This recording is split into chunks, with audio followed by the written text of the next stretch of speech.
Salut les marques et salut les smarts et bienvenue dans Catch Up, votre podcast qui résume et analyse l'actualité de la WWE et cette semaine tout particulièrement l'actualité du Royal Rumble, le premier pay-per-view de l'année 2019. On était en direct de Phoenix au Chase Field Stadium, 48 000 personnes en feu dans un stade absolument dingue, et pour m'accompagner, pour revoir ce qui s'est passé, déjà je suis Giscal, mais vous m'avez reconnu, hein, et pour m'accompagner, Yerem. Comment ça va, Yerem? Salut, écoute, ça va très très bien, effectivement. Là, c'était une grosse soirée et impatient d'en parler avec vous. Et puis on va faire un trio, hein, parce que gros pay-per-view oblige, et nous accueillons également Bad Karma. Comment ça va, Bad Karma?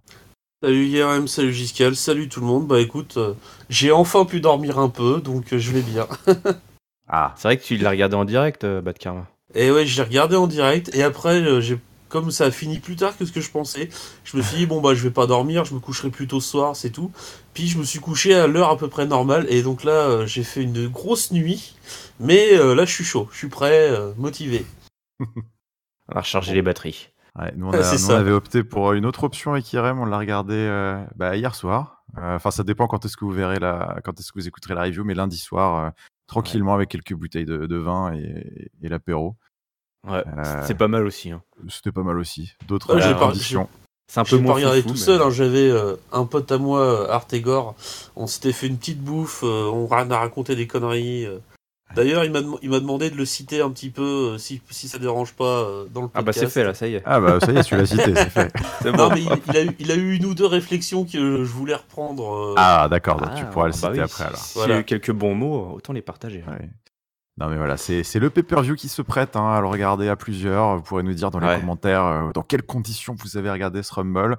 En tout cas, on espère qu'elles étaient au moins aussi bonnes que celles des 48 193 personnes qui étaient packed dans le Chase Field, à ce stade de baseball, qui nous a donné du coup un set assez inédit, hein, cette arène un peu tout en triangle, en cône là autour du ring, et puis cette entrée sans titantron qui vient des profondeurs du stade, qui nous donnait une ambiance assez old school que j'ai plutôt bien aimé. Moi, je trouvais que voilà, le décor était vraiment inédit et très sympa. Je sais pas si vous avez apprécié autant que moi ce beau stade. Moi, en ce qui me concerne, j'ai bien aimé l'endroit. Ça changeait complètement, j'aime bien le changement de temps en temps. Ah ouais. Et c'est vrai que on n'y avait pas le titantron, ça pouvait dérouter, mais c'était pas trop gênant non plus. Par contre, du coup, la rampe d'accès pour venir, elle était super longue. Ouais, puis un peu biscornu, un peu à Ouais, il fallait l'ancienne, prendre comme il y les. avait un vieux virage. Ouais. Il y avait un virage compliqué. On verra peut-être pour Titus notamment, hein. On lui Bah, met des bâtons dans les D'ailleurs, roues. il me semble que dans le pré-show, il y a un caméraman qui s'est vautré parce qu'il était en train de reculer, puis il a raté le virage. En effet, on a Un vu métier à ça. risque. D'ailleurs, ça nous fait une transition toute trouvée, puisque on va vous parler du pré-show brièvement. On va pas rentrer dans les détails, hein. Il y avait 5 heures d'émission, alors on va passer au plat de résistance assez vite. Mais en tout cas, sachez que le pré-show était le théâtre de 3 rencontres, dont une impromptue, un petit match impromptu, puisque Bobby Roode et Chad Gable, les champions par équipe de Raw, affrontaient Rezar et Scott Dawson, donc une moitié de chaque équipe des AOP et du Revival, accompagné de Drake Maverick. Et on nous raconte aux commentaires que ce match avait été négocié par Drake Maverick lui-même auprès de Vince, pour que si jamais cette équipe de Brick et de Brock remportait le match, il décrochait un title shot futur pour les deux équipes. Un concept, écoute, assez fun, mais qui au final n'aura pas servi à grand chose, puisque Bobby Roode et Chad Gable l'emportent sans coup férir en 7 minutes à peu près. Donc quelque chose d'assez expéditif. On aura également eu dans ce pré-show le match pour le titre US entre Shinsuke Nakamura et Rusev, et c'est sur un gros quiproquo qui coûte cher à Rusev et qui coûtera très cher à Lana aussi, que en fait Rusev s'empale sur sa femme, qui se blesse. La distraction est suffisante pour un Kinshasa dévastateur dans la nuque du japonais, qui reprend son titre après un match écoute, que t'es pas si mal, mais je vous laisserai en parler après. Et enfin, le pré-show s'est conclu sur le Fatal 4-Way des Cruiserweight. Buddy Murphy a conservé son titre sur un Murphy's Law sur Hideo Itami, si je dis pas de bêtises. Le match était Fatal 4-Way avec Akira Tozawa et Kalisto, un match 100% international. Un match qui a fait le café en pré-show, qui était pas mal. Écoute, je sais pas si vous avez du coup quelques petits commentaires en vrac sur ce pré-show, si vous l'avez regardé. Bah, vas-y, IRM commence. Ouais. Si, j'ai regardé les 3 matchs. J'ai zappé tout ce qui est panel, etc. Donc ça, j'ai pas trop maté ce qui s'était passé, parce que c'est quand même 2 heures de panel de pré-show, c'est un peu long. Ouais, les 3 matchs, tu l'as dit. En fait, on est monté crescendo tout simplement dans l'échauffement avant le lancement. Donc bon, voilà, je pense que ça marche vraiment quand tu es dans la salle, c'est pas mal, quoi. Tu te fais chauffer, tu chauffes au fur et à mesure. Le premier match, ils sont là pour ça. Hein, ouais. Ouais, c'est ça. Le premier match, c'est un petit peu dommage. Je suis presque un peu déçu de la défaite. Je trouvais que l'idée était cool de se dire les mecs peuvent gagner un title shot. Presque déçu que finalement ça n'est pas abouti. Mais voilà, après, on avait 5 heures derrière qui nous attendaient. Donc on avait besoin d'être chauffé, mais on avait surtout envie de regarder le main show, quoi. Ouais. Bah voilà, exactement comme dit IRM. Le title shot, à quoi ça sert de leur donner un title shot si c'est pour rien faire de leur donner cette stipulation si c'est pour rien faire derrière. Le match en plus c'était... moi je l'ai pas, j'ai pas du tout aimé. Honnêtement, je me suis un peu fait chier. Le Rousseff Nakamura, on se doutait il allait se passer un truc avec Lana, mais bon, c'est un peu dommage d'avoir fini comme ça, un peu à la va-vite, j'ai trouvé. Et enfin, le Cruiserweight, là par contre, ce match-là, je l'attendais vraiment et je me suis amusé. Notamment, il y a un spot qui les implique tous les 4. T'as Buddy Murphy qui est sur les épaules de Tozawa, Itami qui tire les cordes, Kalisto qui saute en travers des cordes, qui fait un Hurricane Rana, qui envoie tout le monde dans la barricade et tout. C'était assez sympa, j'ai vraiment bien aimé. Ça montrait bien ce que fait 205. Voilà. Ah si, juste un truc, enfin Kinshasa dans la nuque qui obtient le Ah, B3, quoi, ouais. la victoire. Donc ça, Ouais. oui, ça c'est mon top du kick-off. Tu sais à quel point ça compte pour moi aussi, ça c'était très important en effet. Ouais, ça, ce Kinshasa qui enfin couche, hein, parce que ça a l'air tellement plus impressionnant quand même qu'un Kinshasa dans la figure, dans la nuque. Donc ça fait plaisir. Ouais. Alors que je m'excuse auprès des auditeurs si si vous entendez un petit bruit de fond. Il y a plein de choses qui se passent chez moi, donc j'espère que c'est pas trop gênant. On va continuer avec la carte principale, du coup. Ouais, c'est parti. Et on va commencer ce pay-per-view, ce marathon de pay-per-view avec un match qui, je sais pas si ça vous a surpris, mais un choix d'opener assez spécial puisque c'était le titre féminin de SmackDown qui ouvrait la danse avec Asuka, la championne, qui défendait contre Becky Lynch. Un match que certains auraient pu voir peut-être pour garder un petit peu le suspense du Rumble après le Rumble, avant pour justement teaser est-ce qu'il va y avoir une entrée, enfin on sait pas. En tout cas, le choix de la carte était assez sympa, j'ai trouvé. Écoute, les filles ont fait le boulot. Alors évidemment, Becky Lynch rentre sous une pop absolument stratosphérique. On sent que le stade est déjà dès le coup d'envoi acquis à sa cause. Le match sensiblement va être on va pas rentrer dans tous les détails des spots comme toujours, hein, mais un match très compétitif où Asuka aurait fait bien plus que tenir la chandelle, contrairement un petit peu au build qui avait mené vers ce match. De l'action assez costaud, que ce soit hors ou entre les cordes, beaucoup de rappels, de contre. Asuka qui notamment a utilisé le Disarmer au même titre que Becky Lynch qui a utilisé l'Asuka Lock plusieurs fois. Il y a eu notamment une séquence de contre où elles se sont enchaînées leur prise de soumission à toi moi assez sympa. On a eu à un moment une petite frayeur aussi avec une German suplex depuis le tablier du ring, un DDT à l'extérieur qui a failli faire le compte pour un décompte à l'extérieur.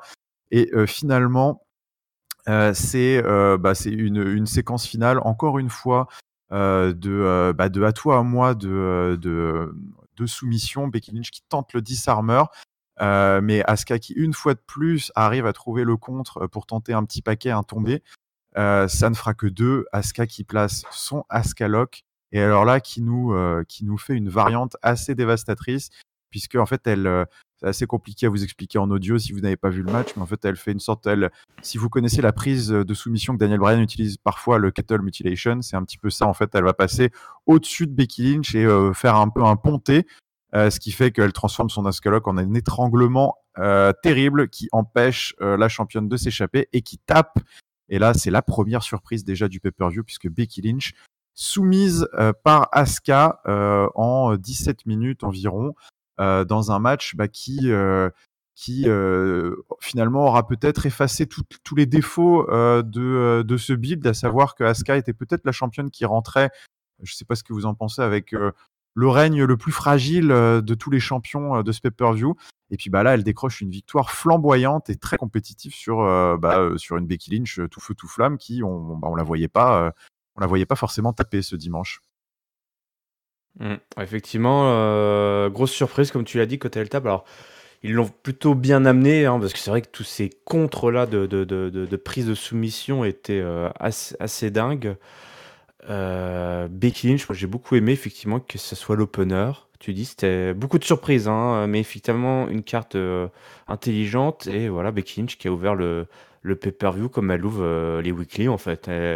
C'est elle la patronne, même au Royal Rumble pour le premier match. Et ouais, c'est vrai que tu l'as dit, Asuka, ils ont vraiment réussi. Le chemin des deux allait se séparer ce soir. Et il fallait réussir, il fallait faire deux choses. Une, effectivement, comme tu l'as dit, renforcer ce début de règne d'Asuka qui effectivement avait été très opportuniste et qui avait pas forcément fait preuve qui avait pas dû, comment dire, enfin même dans dans le Go Home Show, elle attaquait par derrière, elle était énervée, etc. On savait pas trop où est-ce qu'ils allaient avec elle, donc c'est vraiment une grosse victoire pour elle. Le focus était vraiment sur Becky, quoi. Et c'est ça, comme tu le dis, de toute façon, Becky Lynch était, voilà, c'est le point focal de tout, et on le verra, quasiment de tout le pay-per-view en fait, tout tourne autour d'elle. Et du coup, c'est vrai que cet abandon Enfin, moi, j'ai pas été genre. Tu sais, souvent on est là, mais c'est pas possible, Babyface qui abandonne, c'est juste. Ça va à l'encontre de la logique, mais elle est tellement loin, et surtout, tu voyais derrière, elle avait déjà son esprit était déjà ailleurs, quoi. Elle avait déjà un plan pour la suite, quoi. Donc, c'était un très bon premier chapitre là pour ce pay-per-view. Donc, je suis très content qu'effectivement Asuka quitte la scène, enfin cette grosse rivalité, pour aller comme ça porter en tant que championne solide à SmackDown. Donc, ouais, ils ont vraiment bien réussi là. Le contrat est rempli de mon côté. Moi forcément en tant que fan absolu de Becky Lynch, j'étais un petit peu déçu qu'elle perde, mais quelque part je le sentais venir aussi. Parce que c'était le moyen de clore l'histoire avec cette rivalité. Bien, pour pouvoir passer à autre chose. Donc on va voir la suite. Mais c'est vrai que dans le match, plusieurs fois je me suis dit ouais, les deux peuvent quand même gagner. Il y a quand même moyen de réussir un truc intéressant. Le match était super pour moi, il n'y a pas de problème. Pas grand chose à ajouter par rapport à IRM. Globalement, je pense comme lui. Bah ouais, en effet. En tout cas, voilà, ça a fait le boulot, et puis ça a lancé ce show sur la meilleure des routes. Je pense que là, le public, après, malgré la défaite, on sentait que voilà, le match avait été d'un tel niveau, et puis le public n'est pas dupe, il savait qu'il y aurait peut-être. Ouais, c'est ça, tu dis, c'est pas fini, quoi. C'est pas fini, donc voilà, je trouve que ça vraiment c'était ça, c'était très habilement écrit, et on verra que c'est quelque chose, c'est un trait commun dans l'ensemble du pay-per-view. Et on va continuer la carte avec SmackDown qui ouvrait le show, parce que de toute façon, quand il faut chauffer la foule, on envoie le show bleu, on envoie la qualité dès le début. Du coup, Tag Team Championship, SmackDown The Bar contre The Best Tag Team in the World, Le Miz et Shane McMahon, qui avaient sorti pour l'occasion de magnifiques chemises de baseball pareillées, quoi de mieux d'ailleurs dans un stade de baseball, donc c'était fort à propos.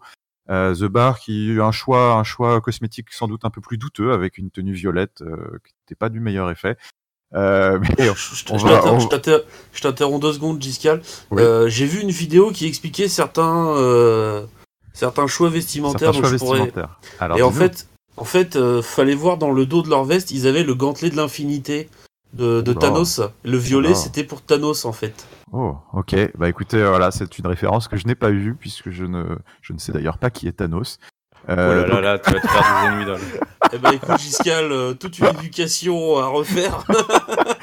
j'imagine que c'est encore un truc chelou, Marvel, je sais pas quoi là. Ah C'est bah ça, toi c'est tu le sais, grand, fais c'est le pas grand genre. méchant des films Marvel actuellement. D'accord.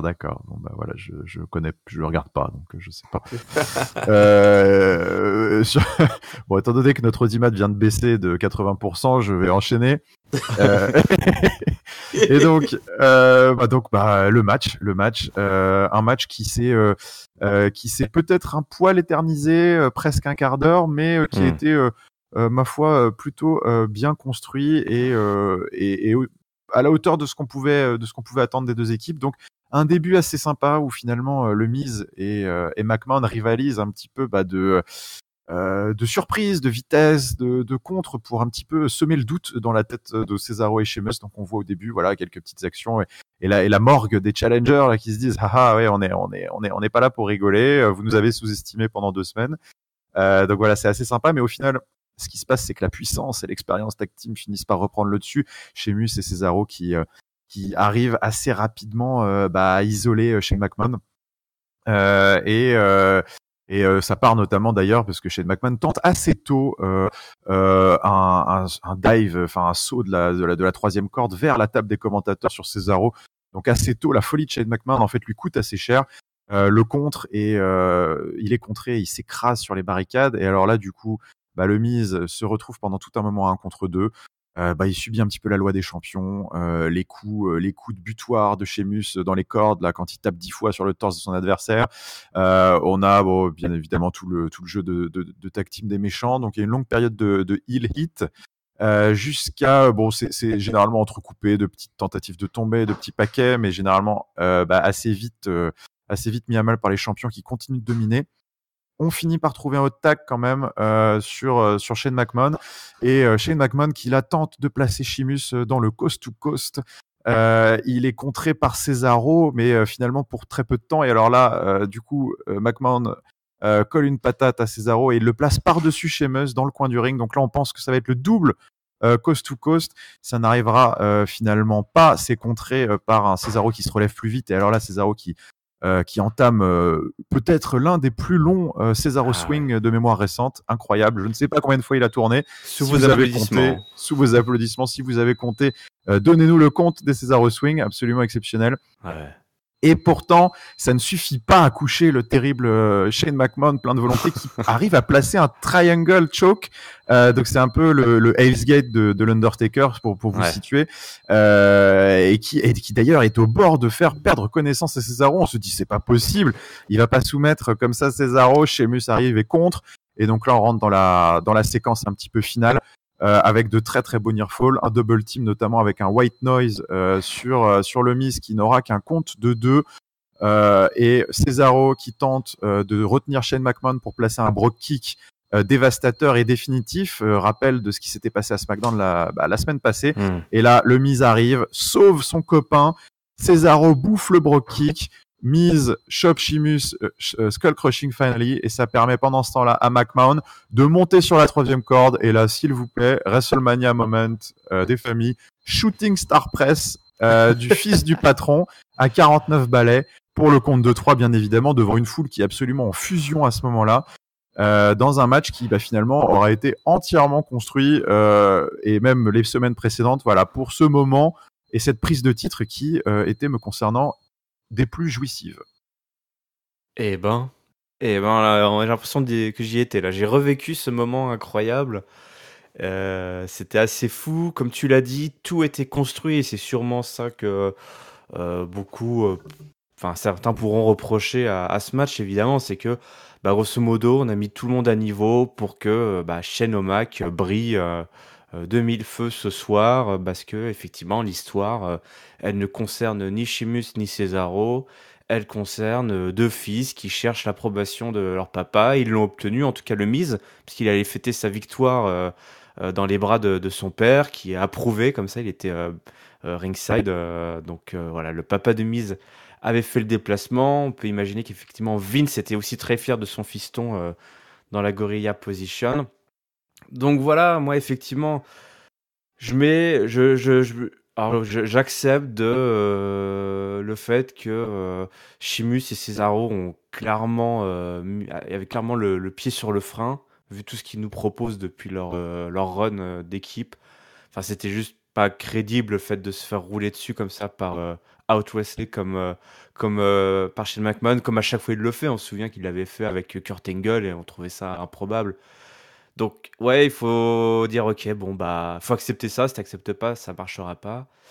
Tout ça pour qu'effectivement, pouvoir dire cette phrase quand même incroyable, Shooting Star Press, du fils du patron pour la gagne. Rien que de pouvoir dire ça, je trouve ça assez fun.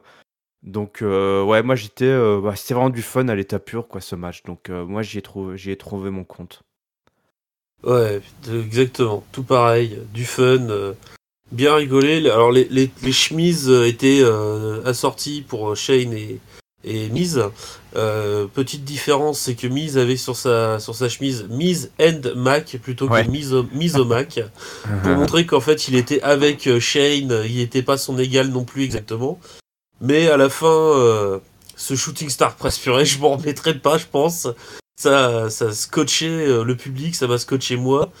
La victoire, on l'avait tous senti venir, mais on pensait plus à une disqualification du côté Ouais, on va être honnête. Ouais. de l'équipe et même de mon camarade Artegor qui regardait avec moi. Non, là on a été scotché. La petite séquence finale où ils vont faire câlin au père du Miz qui était ringside, c'était sympa aussi. Moi j'ai bien aimé. Ouais, non, c'était très cool et puis d'ailleurs c'est quelque chose qu'on essaiera de faire un petit peu à l'avenir de tant que faire se peut, mais de donner un petit peu les avis du reste de l'équipe. Mais sachez que Raphaël aussi a eu une observation qui était pas mal sur ce match. Il disait que on sentait que les quatre en fait s'étaient éclatés à faire ce combat et je trouve que c'est vrai que ça transpirait un petit peu, que ce soit pendant le swing, pendant les contres, les spots et tout. Il y avait un dynamisme. Qui était presque surprenant finalement parce que bon, The Bar on connaît, hein, ils sont exceptionnels en tag team, mais on savait pas forcément ce qu'allait donner Shane et le Miz en équipe. C'était un petit peu leur premier gros test et quel test. Et c'est vrai que voilà, il y avait cette impression que les quatre étaient vraiment au diapason. Ça a donné ouais, enfin en tout cas un match qui m'a vraiment je me doutais que ça allait être cool, mais je pense pas que ce serait aussi sympa à regarder. C'était vraiment un de mes coups de cœur du pay-per-view. Et manifestement à Raphaël aussi. Et ouais, vous l'avez dit, ouais, cette petite interaction à la fin avec le père du Miz, c'était sympa. On continue, et on n'en est toujours pas au premier Rumble puisque nous avions un autre match pour le titre, encore un titre féminin, le titre de Raw, Sasha Banks contre Ronda Rousey, la feud qui était partie sur le thème du respect et qui s'est, quand c'est comme c'est souvent le cas entre deux faces, en tout cas déclarés, c'est lentement envenimé et c'est d'ailleurs l'impression que ça donne dès le début du match, hein, puisque les deux ne se respectent plus du tout, ne sont absolument plus copines. Donc on a une Sasha Banks boss gangsta au possible, là très très très sûre d'elle, très maniérée dans sa façon d'arriver au ring et de se foutre devant le nez de la championne. Ronda Rousey pareil aussi n'est plus là pour rigoler, hein. Après 2-3 tapes dans les mains du public, elle grimpe et elle brandit sa ceinture devant. Donc on sent que là il y a de l'eau dans le gaz et puis d'ailleurs le match commence un petit peu à toute allure et je trouve n'aura jamais vraiment ralenti. C'était un match qui était très très intense sur un rythme même plus élevé, plus agressif que le Asuka Becky Lynch. Donc on a eu notamment au début, moi j'ai beaucoup aimé ce spot, Ronda Rousey qui a placé les Three Amigos, hein, ces trois souplesses arrière quand on ne lâche pas l'adversaire. Donc ça c'est évidemment un taunt en rapport avec Banks qui idolâtre absolument Eddie Guerrero. Donc ça, c'était assez sympa. Ronda Rousey qui, elle, à défaut d'idolâtrer Eddie Guerrero, elle est plutôt... son idole, c'est Roddy Piper. Et d'ailleurs, elle va tenter une première fois dans le match le Piper Spit, la prise de finition du Hall of Famer, mais ce sera contré par Sasha Banks dans un armbar super fluide, très sympa. Et c'est d'ailleurs un petit peu le thème du match, ces transitions de prise de soumission qui ont été mais absolument incroyables. Donc là, on sent quand même qu'on était sur une opposition de style complètement différente, mais on était dans le jardin de Ronda Rousey. Elle a pu vraiment exprimer tout ce qu'elle sait faire de mieux, à savoir les projections de judo, les enchaînements au sol, les prises de soumission, les contres.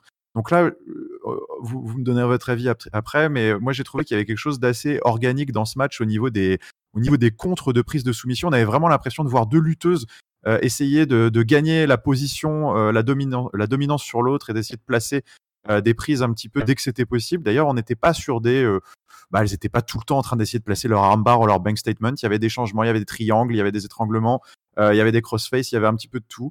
Donc ça, c'était très très fun. Et sensiblement, voilà, c'est un petit peu l'histoire du match. C'est qui est-ce qui va arriver à trouver la solution au sol. Et puis au final, la décision viendra d'un gros travail de Ronda Rousey sur le bras de Sasha Banks. De même, Sasha Banks, gros travail sur le bras de Ronda Rousey, à tel point qu'elles ne seront plus capables de porter leur soumission. Et en fait, Ronda Rousey réussira en fait à repositionner Sasha Banks sur ses épaules et à placer un Piper Spit, qu'elle transitionne sur un tombé, et donc elle gagnera sur tombé ce match après un petit peu moins d'un quart d'heure. Donc la championne garde son bien comme prévu, mais ce qui n'était peut-être pas forcément prévu derrière, c'était ce qui s'est passé juste après le match. Alors voilà, Ronda Rousey qui a essayé de relever Sasha Banks un petit peu. On s'est bien battu, mais je t'avais choisi parce que je te respectais, tu m'as pas déçu. C'est un petit peu ce qu'elle essayait de raconter. Sasha Banks, la déception est un petit peu trop forte, alors elle se barre du ring, un peu toute penaude, et elle reviendra juste après se confronter encore une fois face à face à la championne très proche, et à lui faire un petit 4 de la main. 4, alors on pense forcément aux 4 titres de championne de Raw, c'est-à-dire que Sasha Banks, elle en a peut-être pas fini avec Ronda Rousey. En tout cas, elle lui dit moi je suis 4 fois championne, et on se recroisera. Donc voilà, c'est un petit enchaînement sympa pour finir ce match. À vous la parole maintenant. Vas-y, Badkara. Écoute, alors moi, ça a été un match qui m'a déçu. Fondamentalement, je trouvais la sanction. Je trouvais que Ronda s'était bien améliorée ces derniers temps en termes d'in-ring et compagnie. Et là, j'ai eu l'impression qu'elle avait régressé. Elle a tenté des choses nouvelles, mais du coup, elle les maîtrisait pas forcément. Et ça donnait un côté un peu brouillon, un peu raté, un peu entraînement en fait. Et du coup, si c'est un entraînement, ça n'a pas sa place en pay-per-view. Donc voilà, c'était un peu la déception de ce côté-là pour moi.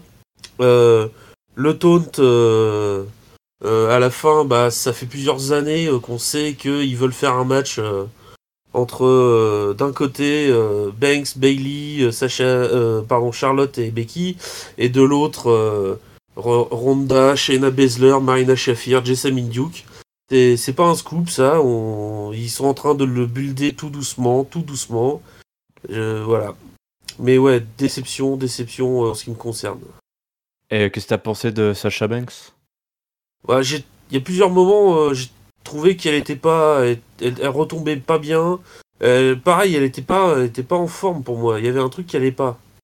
Les deux, je pense que c'est parce qu'elles ont tenté des choses différentes, mais que du coup ça n'allait pas en ce qui me concerne. Les deux étaient pas au top. T'as raison. Alors déjà, moi, effectivement, je pense que je sais pas qu'est-ce qu'elle voulait dire par ce signe des 4, mais effectivement, je pense que c'est plus le symbole des Forest Women qu'elle a placé que plutôt que ces 4 titres. Alors c'est les deux. Je pense que là, le rendez-vous est pris. On verra. 4 titres. Ouais. Tu crois ? Ouais. Ça peut être les deux. Comme je t'ai dit, vu la durée moyenne des règnes de Sasha Banks, il n'y a pas de quoi trop se la péter. Durée moyenne d'un règne de Sasha Banks à la WWE, 20 jours. Donc Mais bon, peu importe, effectivement. En tout cas, elle donne rendez-vous. Elle donne rendez-vous. Donc ça c'était vraiment cool. Enfin, en fait, ça y est, on y est, quoi. On y est. Enfin, clairement, c'est un peu l'heure de vérité pour Ronda Rousey depuis son match face à Charlotte, puisque jusqu'à son match face à Charlotte, qui devait être un match contre Becky, finalement, c'était un peu ça l'entraînement. On lui a donné. Alors, elle a sorti des bonnes prestations, mais il y avait toujours ce côté, elle vient d'arriver, il y a le côté nouveauté, il y a ce côté, effectivement, elle apporte un moveset totalement inédit, que tu as très bien décrit, Giscal, et qui, du coup, peut apporter parfois un côté brouillon, parce que, mine de rien, on avait là, donc, ouais, heure de vérité maintenant, on affronte un petit peu le top game des catcheuses à WWE, en commençant par Charlotte, donc c'était pas l'exercice le plus facile. Maintenant Sasha Banks, probablement, alors je sais pas si un jour elle croisera le fer avec Bailey, mais pourquoi pas, d'ici là. Je trouverais que ce serait une storyline assez sympa, avant de rencontrer les 4, enfin voilà, de faire le 4v4, au moins faire, voilà, faire le tour, quoi, des 4 Horsewomen. Et là, ouais, ça y est, maintenant on est Ronda Rousey versus le top du top. Euh, et c'est vrai ça peut mettre aussi éclairer un petit peu. Enfin, c'est deux styles qui se posent et c'est vrai qu'en termes de catch pur, enfin vraiment l'art du catch tel qu'on le connaît, effectivement, Sasha Banks, elle est vraiment au top. C'est là que tu dis, mais ça fait 1 an, 2 ans qu'on la voyait plus, quoi. Sasha Banks, c'est terrible. Elle en a quand même encore. Enfin, tout ce qu'elle a à montrer dans un match, c'est assez incroyable. Mais c'était aussi l'heure de vérité justement pour elle, pour Sasha Banks. Justement, c'était assez inattendu, hein. Enfin, je sais pas si parmi nous, on aurait pu imaginer Sasha Banks contre Ronda Rousey comme ça 2 mois avant WrestleMania. Mais effectivement, les deux, du coup, elles avaient un peu à cœur à faire beaucoup, peut-être à faire trop. Ronda Rousey, comme tu l'as dit, c'était très organique. D'ailleurs, tu l'as dit, hein, Giscal, c'était très organique. Est-ce Ouais, que moi c'est peut-être ce qui a gêné d'ailleurs Camille, hein, Ouais. enfin Bad Karma, pardon. Et c'est moi peut-être ce qui m'a plu, c'est finalement ce côté brouillon que tu mentionnes, moi que je vois plus comme un truc un peu legit, quoi, organique, tu vois, c'est finalement c'était de la vraie baston au sol, quoi, c'est de la vraie, c'était de la vraie technique, et c'est moins chorégraphié que ce qu'on peut voir habituellement, ça m'a plu justement, mais bon. Ouais. Alors c'est très organique, c'est très naturel. J'imagine très bien Giscal se battre dans un bar. J'imagine bien te voir te battre comme ça. Ah bah c'est-à-dire Moi, que quand je oui, me bats, c'est comme ça. C'est très quand tu te bats organique. pour de vrai, tu vas pas faire des jolis bras à la volée et des body drops, des trucs comme ça. Il y avait un côté, il y avait un côté vraiment ring, plus présent, ouais, vraie bataille de lutte que j'ai bien aimé moi perso, et que je trouve qui était bien maîtrisé. Mais bon, après, Ouais. Pour moi, c'était vraiment c'est un style, hein, 50-50. En fait, j'ai vu les deux choses. J'ai vu ce que tu as décrit, toi, Giscal, le côté très organique. Et toujours Ronda Rousey qui, même si voilà, je suis pas son premier fan, mais elle arrive quand même à m'hypnotiser.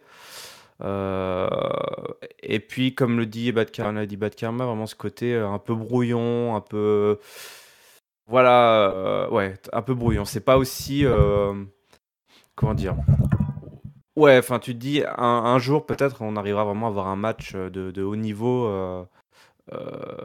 moins brouillon, effectivement, il y a ce côté-là qu'on voit. Mais on est content de retrouver Sasha Banks à haut niveau, ça ouais. c'est sûr. Oui, c'est Sasha Banks qui sort quand Toutes même ses manières, son gimmick et tout. forte de ce match, hein, et remise en avant. Encore un bon coup, hein, du coup, parce qu'on a quand même deux top face qui perdent et et à qui ça profite, en fait. Ça, hein, toi, c'est. Oui. Non, mais voilà, c'est-à-dire que je pense que sur les 2 matchs qu'on vient de revoir, il y avait Asuka qui avait besoin de reprendre un peu de lustre et dans son règne, et puis une Sasha Banks qui avait besoin de revenir un petit peu sur le devant de l'affiche et de montrer qu'elle était une contender sérieuse.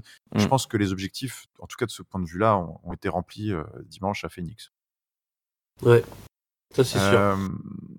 Eh ben écoutez, on va continuer avec le premier gros morceau de la soirée, le Rumble féminin. C'est parti. Alors, Ah, je vais pas vous assommer évidemment d'un play-by-play d'un match Non. qui aura duré quoi, Trop longtemps. trop longtemps. Plus d'1h15. Il était absolument monstrueux, ce Rumble, bien plus long que celui des hommes. Et bon, grosso modo, ce qui s'est passé, il y a eu un petit peu 4 parties, en tout cas. Vous me direz après ce que vous en avez pensé. Bon, il y a eu un début qui était pas forcément super flamboyant. La number one, la première entrée. Alors ça, c'était sympa. Elle a quand même eu le droit à une promo au micro dans le ring. C'était Lacey Improbable. Evans. Ouais. Lacey Evans, la lady de la WWE, toujours free agent, qui est venue en costume de marin, très séduisante, très sympa, là, qui est venue nous faire une promo disant qu'elle allait nettoyer la division. Alors on se demandait qui allait être son premier adversaire, et là c'est Natalya sous les Viva qui arrive. Donc bon, le début du match un petit peu compliqué, parce que c'est vrai que là on avait un petit peu le fond du roster. Alors on a eu Mandy Rose, on a eu Liv Morgan, on a eu Mickie James. On a eu Ember Moon dans une moindre mesure, mais bon, on a eu Billie Kay, on a eu Peyton Ross, et puis le match s'est un petit peu emballé sur le premier éclair, la première petite lueur avec Nikki Cross qui a fait son entrée après à peu près un quart d'heure de match à peu près. Et donc là, bon, elle a eu une réaction absolument dingue. Elle est arrivée complètement en furie. C'est d'ailleurs elle a tamponné Billie Kay au passage. C'était assez drôle. Bon voilà, le public a mordu à pleines dents dans sa gimmick. C'était assez fun. Et puis après on rentre un petit peu sur ce deuxième tiers, on va dire, où bah là un tiers qui aurait été animé par pas mal de montées NXT. Donc on pense à Kairi Sane, on pense à une chinoise qui m'était totalement inconnue, Xia Li, qui est rentrée un peu sous les criquets. Je pense pas que c'était très Non. concluant. Et Candice LeRae qui était là dans un cosplay de Kelly. On a eu la Ninja Warrior Casey Catanzaro, on a eu Yoshirai. Et donc grosso modo ce deuxième tiers c'était un petit peu un petit peu de mise en avant NXT, beaucoup de bordel avec du Zelina Vega sous le ring poursuivi par Hornswoggle, avec du Maria Kanellis, qui était là pour tordre aux rumeurs. Tordre le cou des rumeurs, qui a fait un show plus que douteux avec Alicia Fox au milieu du ring. Bon, un deuxième tiers un peu compliqué, et puis finalement, après, on va dire un troisième tiers sans doute un peu plus solide, notamment avec l'arrivée de la montée qui aura sans doute fait le plus gros effet dans ce Royal Rumble. C'est Rhea Ripley qui a vraiment tiré son épingle du jeu et qui a imposé sa stature et sa puissance dans toute cette fin de Rumble, avec notamment d'ailleurs 3 éliminations au compteur, qui est le deuxième meilleur total derrière Charlotte Flair, ce qui est quand même à souligner. Combien elle a fait, Charlotte Charlotte en a fait 4. Elles sont plusieurs, on en a refait 3. Il y a Ruby Riott, il y a Bayley, il y a Nia Jax qui en ont fait 3 aussi. Donc c'est quand même pas mal pour Rhea Ripley. Et puis bon à la fin du Rumble, on en voit un petit peu la cavalerie. On a Alexa Bliss, on a Bayley, on a Nia Jax, on a évidemment Carmella en numéro 30. Et nous avions eu un petit peu plus tôt Lana en numéro 28. Alors Lana, si vous vous souvenez bien, elle était blessée à cause du pré-show. Elle s'était complètement tordue la cheville. Et le truc, c'est que manifestement les docteurs ont cru bon de la laisser sortir et de faire son entrée, mais sauf que la pauvre, elle n'était pas capable de mettre un pied devant l'autre, donc c'était assez pathétique comme scène. Mais du coup, elle avait à peine fait 2 mètres que le match a continué, elle était incapable de rentrer. Et après le numéro 30, après Carmella, que se passe-t-il? Murmure dans le public, on sent qu'il se passe quelque chose, et là on voit Becky Lynch, les caméras qui se braquent sur Becky Lynch, The Man, qui s'avance. Et qui, grosso modo, qui pointe du doigt un petit peu Lana et fait regarder, elle peut pas y aller, moi je peux y aller, je suis chaude, machin. Donc on avait étrangement Fit Finlay qui était là en train de s'occuper de Lana, et alors là du coup collusion irlandaise, complot honteux, puisque il se glisse sans doute des petits mots en celtique ancien, je ne sais pas, mais Fit Finlay qui décide de dire ok, écoute, vas-y Becky Lynch, tu peux y aller. Les vivas de la foule, Becky Lynch qui se rue sur le ring, et puis là du coup on entame la séquence finale qui verra au final, bon là j'accélère un petit peu, mais un top 3, un dernier carré. Alors je sais plus le dernier carré, mais en tout cas le top 3 c'était Nia Jax, Charlotte Flair et Becky Lynch. C'était Bayley, je crois. Bayley était dans le dernier carré, peut-être. Oui, il me semble. C'est possible. Charlotte Flair qui finit, en tout cas Nia Jax qui finit par être éliminée. Et alors là, par Nia Jax. Par, c'est par Lynch et Flair, enfin oui, ensemble, elles parviennent à éliminer Nia Jax. oui, c'est ça, exactement. C'est pas trop du goût de Nia Jax qui tabasse un petit peu Becky Lynch pour la diminuer. Alors là, du coup, la tension monte. On a une Charlotte en mode animal dans le ring, prédatrice, prête à bondir, qui voit Un sa requin. rivale de toujours, affaiblie, diminuée et enfin complètement battue hors du ring. Et elle n'attend qu'une chose, là, tel en effet un requin là dans son aquarium, là dans son que sa proie remonte dans le ring. Et puis bah là, voilà, c'est le combat final. C'est un petit peu le dernier boss pour les deux. C'est ça qui est assez drôle. Et puis bah dans une séquence super intense par-dessus la troisième corde sur le tablier du ring, c'est finalement Becky Lynch qui aura le dernier mot et qui met KO sa rivale Charlotte Flair pour une ultime fois et remporter ce Royal Rumble dans lequel bah, elle n'aurait jamais dû participer. C'est la folie, c'est la liesse totale dans le public et c'est une victoire qui ne peut que nous faire plaisir à tous, j'imagine. Et Ouais, bah ouais. Acte 2, là, enfin, c'est all-in, comme on dit, sur Becky Lynch. Donc ouais, ça fait plaisir. ils font tapis, WWE a tellement. On n'y est pas encore. On attend l'acte 3 ou l'acte 4, je ne sais pas. Mais WWE a tellement, nous a tellement. Ces dernières années, elle n'a jamais vraiment osé aller à fond sur quelque chose qui fonctionne, qui est porté par la foule, à part Daniel Bryan. Donc ça remonte à quand même 3-4 ans. Donc ça commence à faire longtemps. Là, on a eu quand même une sacrée histoire qui nous a été racontée. Alors pour revenir sur le, j'ai pas énormément kiffé ce Rumble. Des filles, Non, comme tu moi non plus. l'as détaillé, c'était beaucoup trop long. Il y a vraiment eu deux temps majeurs, quoi. Enfin, jusqu'à ce qu'arrive Becky Lynch, enfin jusqu'à ce que voilà, on sente que quelque chose allait se passer. Ouais, il y avait des coups, il y avait des séquences sympas, mais il y a quand même eu beaucoup de. C'était trop long, il y a eu des choses clairement on aurait pu couper, enfin tous les passages avec Alicia Fox, voilà, toutes ces choses-là, c'était clairement de trop. Bon, on a bien rigolé, enfin toi, le délire avec Zelina Vega et Hans Vogel, enfin Hans Vogel qui apparaît sous le ring, enfin voilà, potache, mais ça faisait marrer. Voilà, on s'est bien. Il y a eu des moments comme ça, enfin, où on Des s'amusait, fulgurances. ouais, voilà, Ah des oui, petites ou l'inverse, fulgurances. oui. Mais qu'est-ce que c'était long, surtout au début. Enfin, le quart d'heure des blondes là, c'était. On se dit, mais c'est pas possible, quoi. Donc, voilà, elles ont rempli leur boulot, mais une fois de plus, il y avait une grosse histoire qui arrivait à la fin, qui était incroyable, hein. Ce final là, et surtout avec Charlotte qui était là, ouais, comme un requin là, qui sentait le goût du sang là, où tu te dis Becky Lynch, finalement, est-ce qu'elle a raison de me grimper? Est-ce que finalement elle devrait pas rentrer chez elle là, parce que elle va à l'abattoir là? Et puis finalement elle y va et incroyable ce produit. Donc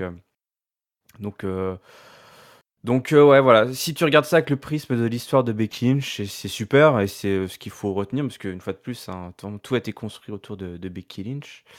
Maintenant, pour tout le reste, voilà, moi je retiendrai, comme tu l'as dit, la prestation de Rhea Ripley, qui est vraiment une de mes chouchous là, depuis un bout de temps. Euh, pour tout le reste, c'était oubliable, et un petit peu déjà oublié, quoi. Tu vois, c'est Bad Karma, je sais pas si ça restera dans tes grands souvenirs, ce Rumble, mais. Eh ben écoute, moi j'ai aimé ce Rumble. Donc moi j'ai passé un bon moment en regardant ce Rumble. Franchement, je suis assez content qu'ils aient sorti des petites nouvelles d'NXT, voire même encore plus bas qu'NXT, puisqu'il y en a certaines qui sont qu'on voit jamais même à la télé. Casey Catanzaro par exemple, ou Shiali. Franchement, je les avais pas vus en dehors du Mae Young Classic. Donc je suis content qu'ils aient décidé de sortir des jeunes plutôt que de rappeler des anciennes à la retraite pour avoir du star power. Ah ouais, bah moi c'est ça qui m'a fait chier. Ouais. Voilà. C'est pour ça que je disais qu'on allait avoir sujet à débat.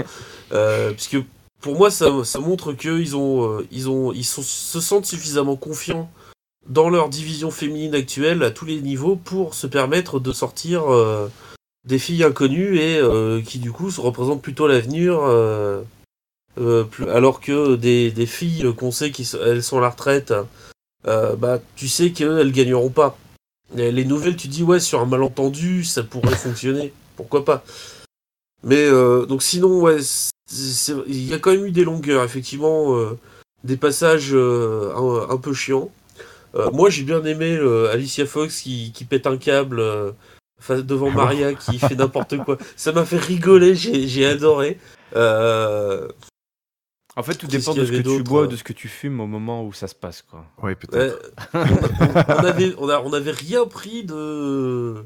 Pour une fois, c'est bien. D'illicite ou d'alcoolisé. On était... on a juste rigolé comme deux cons en regardant ça. Mon pote Artegor, il a complètement flashé sur Cassie Catanzaro. Alors ce qui est marrant, c'est qu'il fait 50 cm de plus qu'elle. Oui, faire gaffe parce qu'elle a l'air d'avoir 14 ans quand même. Donc, ouais, c'est ça. Mais voilà, il était en mode écolière japonaise dès qu'il y avait un gros plan sur elle. Ah, elle est trop mimi, elle est trop choupie et tout. C'était assez marrant. Je peux en commander une. Cette séquence où elle remonte, où elle sort, elle se fait pas éliminer, puis elle remonte le poteau, la force de ses abdos. Ouais. Ça, c'était assez impressionnant quand même. Hein. Ouais. Donc voilà, donc moi dans le Rumble, j'ai bien aimé. Alors la victoire finale de Becky Lynch, écoutez, moi c'était la cerise sur le gâteau. Il en était heureux de se tromper là. Oui. Ah purée, j'ai jamais été aussi heureux de perdre 2 points sur un concours de pronos. Voilà, puisque le Rumble c'était 2 points pour trouver les gagnants. Non, apparemment non. Enfin, j'ai mis un correctif. Il y a eu une petite erreur d'ailleurs. Ceux qui nous écoutent, Axel, le grand Manitou du module, n'avait mis qu'un point sur les Rumble, donc vous n'aurez qu'un point malheureusement. Donc bon, c'est même encore mieux pour toi. Tu t'es trompé, tu perds moins de points par rapport aux autres. Du coup. Je perds qu'un point, mais j'ai jamais de été bonnes nouvelles en bonnes nouvelles. Perdre ce point. Ouais, c'est ça. Donc voilà. Puis la séquence finale où Becky blessée. Qui remonte à 9,5, enfin pas 9,5 justement, il n'y avait pas de décompte, mais l'arbitre qui s'apprête à lever le bras de Charlotte et qui continue quand même à vendre un peu la blessure, même si à la fin elle le faisait plus vraiment. Non, c'était bien. Pour moi, c'était un bon Rumble. Ouais, c'est vrai que mais bon de toute façon vous l'avez senti pendant la description, mais moi je pense que pas assez de milf pour Jessica. Ça manquait de milf. Vraiment pas un Rumble que j'ai apprécié du tout. Je pense que c'était pire que l'année dernière. C'était en fait j'ai beaucoup de soucis, le star power, voilà. Bon pour moi appeler les jeunes, c'est pas un match où tu fais ça. C'est un match, c'est une fois dans l'année, t'es là pour popper, pour avoir des feel good. Je pense que là, je trouve que ça manquait d'une ou deux légendes. Il y a des gens qu'on aurait pu avoir envie de voir. J'ai bien plus préféré à ce niveau-là l'année dernière. Et puis il y avait un problème de production aussi. C'est pas une stipulation qu'elle maîtrise encore très bien. Il y avait des éliminations qui avaient lieu pendant les décomptes. Pendant les entrées des catcheurs qui étaient à peine filmés, tu sentais qu'il y avait des grosses erreurs de timing, surtout sur la première moitié du match. Donc c'était chiant à suivre. Et puis en fait, voilà, il y avait pas ce sentiment où tu te disais, tu avais le décompte du public et t'étais pas le cul au bord de ta chaise à te dire oh, putain c'est qui la prochaine, parce que quand tu t'étais bouffé du Liv Morgan, du Mickie James, du Billy Kay, du Peyton Ross, des inconnus, la chinoise, on sait pas qui c'était. Candice LeRae, franchement on s'en fout. Catanzaro on s'en fout. Tout en fait le problème c'était que t'avais enfin moi en tout cas c'est mon ressenti, hein, tu voyais un petit peu des limites aussi du roster féminin en termes de star power. Je trouve qu'en fait quand tu sors les 4 protagonistes, alors Becky Lynch a fini par rentrer dans le mix, mais quand tu sortais Becky Lynch, Asuka, Charlotte, Sasha Banks et Ronda Rousey, tu te rends compte que en fait pour meubler après 30, pour meubler 30, t'es obligé d'aller chercher des petites ninjas ou je sais pas quoi là. Moi ça m'a pas fait kiffer. Et puis je trouve que en fait c'est ce que tu disais quand le Rumble était construit autour de la victoire de Becky Lynch. En fait c'est juste ça, c'est en fait on a attendu 50 minutes pour qu'il se passe un truc finalement. Donc moi je les ai un peu subis ces 50 minutes et j'ai pas trouvé que c'était exceptionnel. Mais bon, je sais que beaucoup ont apprécié ce match. Ce qui me perturbe toujours sur ces matchs féminins, j'ai l'impression qu'il y a une sorte de bienveillance un peu bizarre, ce que j'ai mis sur le forum, une sorte de bienveillance chelou pour les matchs féminins où où quand c'est bien, quand c'est correct, du coup tout de suite c'est bravo. Non, voilà, si ça avait été un Rumble masculin comme ça, j'aurais trouvé ça nul.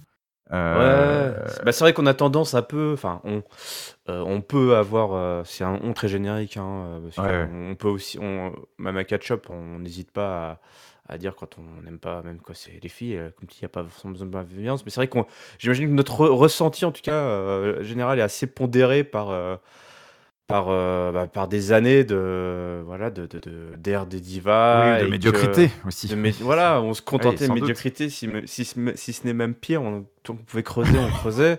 C'est vrai.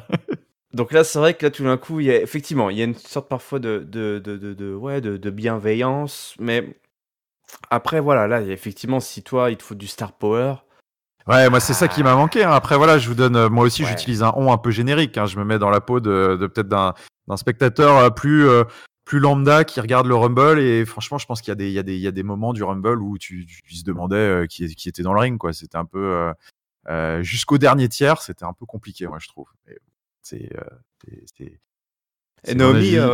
Naomi, là, qui a eu beaucoup de mal, peut-être à l'image de la production du match lui-même, quand elle a fait son sauvetage là, à la Kofi Kingston, où elle s'est retrouvée à devoir Ah oui, faire c'est vrai qu'on en a pas l'équilibriste parlé. sur Ouais, la ouais. rambarde, là, elle était pas rassurée. Donc je pense que Hmm. ça montre aussi un peu, il y a toujours un peu de fébrilité. Après, je pense qu'elles se mettent une pression de ouf. Ah oui, c'est ça. Ça reste nouveau comme match Ben ouais, c'est ça. pour les filles.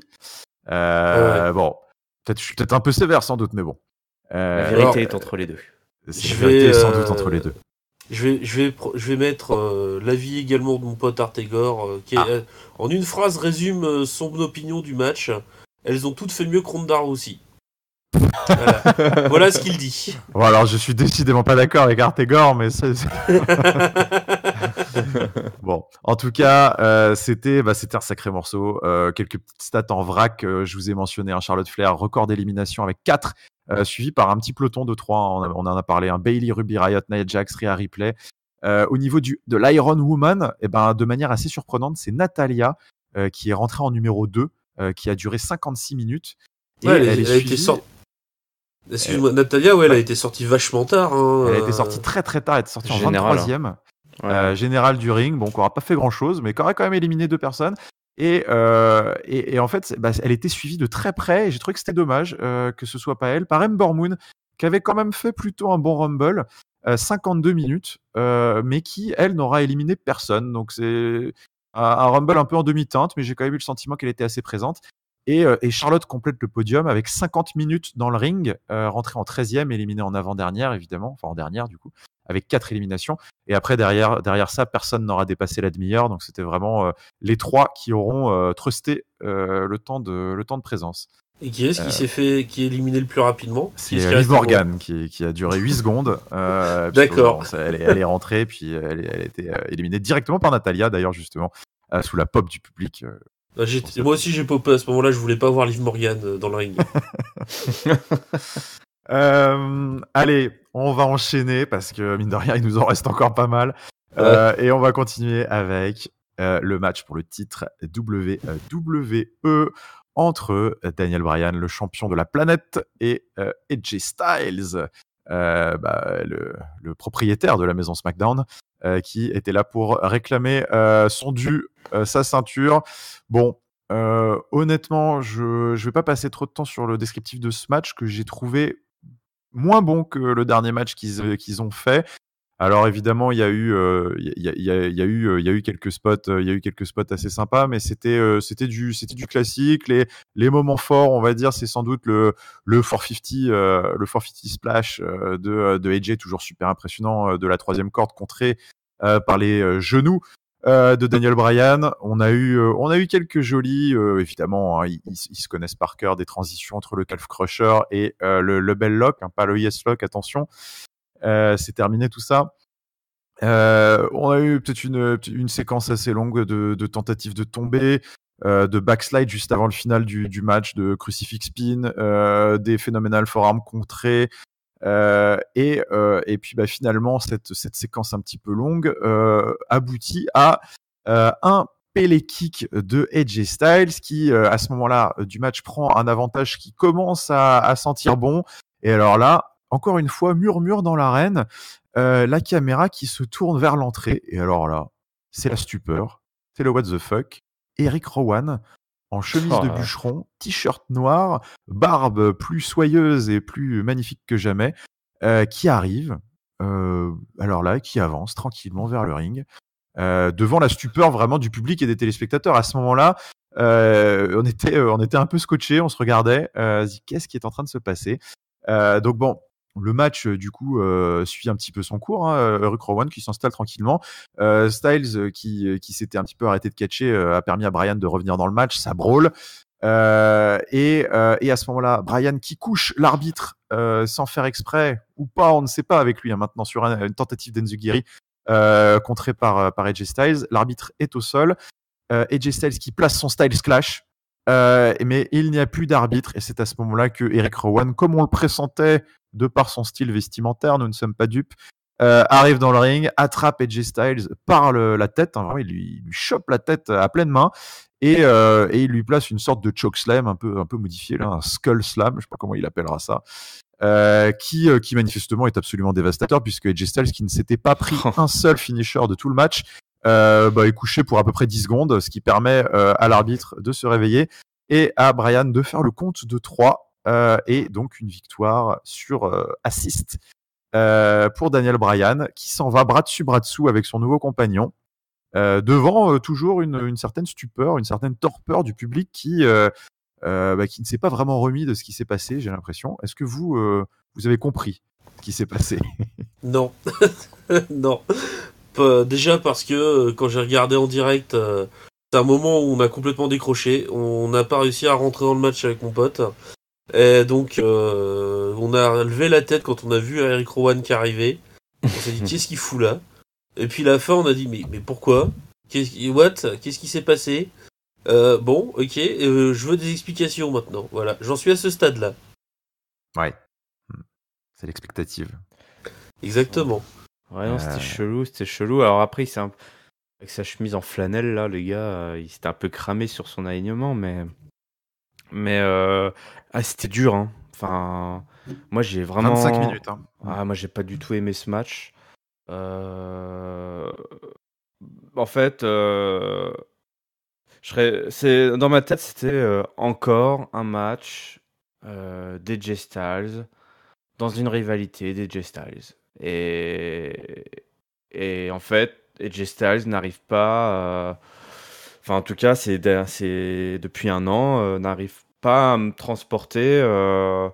C'est trop sage, hein. C'est trop sage, c'est propre dans le ring, c'est très bon ce qu'ils ont fait, il n'y a rien à dire, qualité technique, mais si tu veux mettre 10 sur 10, mec, mets 10 sur 10, je t'en empêcherai pas. C'est pas moi qui viendrai te faire chier parce que t'as mis 10 sur 10 pour la prestation technique qu'ils ont faite.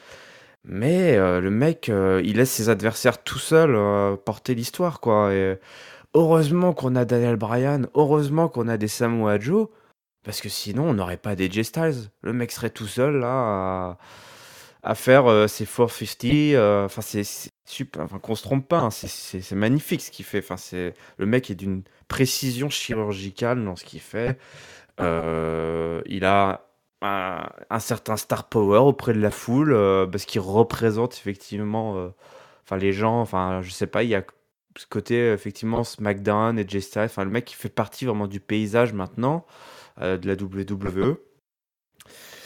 Mais je me suis ennuyé, alors je sais pas, peut-être qu'aussi après s'être tapé le Rumble défi, c'était un petit peu un coup dur, je pense aussi, toi, c'était pas facile. Peut-être un peu dur, ouais, d'envoyer ça juste derrière, sans doute. Ouais, pour un gros match, 25 minutes, c'est pas vraiment le... Ça aurait peut-être pu inverser avec le match dont on va parler après, c'est vrai que c'est pas faux. Ouais, je pense effectivement, histoire de chauffer un peu plus la salle, je sais pas, et puis je sais pas, c'est jamais vraiment des main events, finalement, des vrais main events, c'est les matchs de championnat. Alors, ça, c'est aussi la faute de la WWE, toi, mais je suis pas emporté. Toi, tu dis le résultat va être prévisible, ça va être un beau match, je vais pas être surpris, quoi. Et effectivement, bah, j'ai pas été surpris du tout. Donc ouais, je suis vraiment... En fait, j'arrive à un stade où je suis même plus vraiment déçu, c'est juste... Ouais, voilà, c'est un match des Styles. Je suis pressé qu'on le voit plus dans le main event et Styles en fait. Je suis pressé que des mecs comme Daniel Bryan aillent un petit peu se chauffer avec d'autres gars pour voir un petit peu s'il y a une alchimie qui se crée, quoi. Donc, ouais, je suis très déçu. Alors après, quant à l'histoire d'Eric Rowan, c'était un gros what the fuck, le mec. C'est lui qui était blessé en plus, donc c'est lui qui revient des deux, donc plus de Bludgeon Brothers. Bon, moi, je suis un peu triste parce que je l'ai trouvé très bien, les Bludgeon Brothers, mais ok, pourquoi pas. Mais je suis quand même intrigué, effectivement, comme Bad Karma. Je suis un peu impatient de voir ce que ce gros Golgoth va faire. Est-ce que on va aller vers un truc. Ça marche bien, les alchimies. Il y a toujours une bonne alchimie entre Daniel Bryan et les mecs qui font plus de 2m10. Donc, donc je suis impatient de voir ça. Je suis là pour rappel, je suis bien curieux. Donc voilà, pour moi, c'est probablement un de mes flops de la soirée. Ouais, c'est bon. Moi, j'irai peut-être pas jusque là, mais c'est vrai que ouais, il était compliqué ce match. Mais voilà, il y avait en fait, c'est paradoxalement, c'est un peu moi ce cliffhanger là qui m'a sauvé le truc parce que c'était du what the fuck, mais on était du bon côté du what the fuck en fait. J'étais mine de rien, le seul moment où j'étais scotché à mon écran, c'était les 5 dernières minutes avec cette arrivée d'Eric Rowan et qui arrivait comme un fantôme là et qui tournait son ombre là qui tournait autour des deux compétiteurs autour du ring. En fait, c'est vrai que ça a rendu ces 5 minutes assez captivantes parce que tu te demandais ce qu'allait se passer. Mais les 20 premières minutes c'était trop classique. En effet, je trouve que je suis assez d'accord quand tu dis qu'il y a peut-être une certaine lassitude autour de AJ Styles dans le main event. Peut-être qu'il est temps qu'il redescende ou qu'il aille voir un petit peu ailleurs et qu'il se réinvente. Je sais pas, mais ouais, je partage un petit peu cet avis-là, malgré le fait que ce soit un catcheur formidable. Hein, il y avait pas de débat là-dessus. On n'est pas en train de dire on n'est pas en train de dire qu'on en a marre de voir AJ Styles. Hein. Non, mais c'est pas qu'on en a marre, c'est juste que c'est un match, on l'a déjà vu. Il n'y a pas une nouveauté par rapport à ce qu'ils ont pu nous faire avant.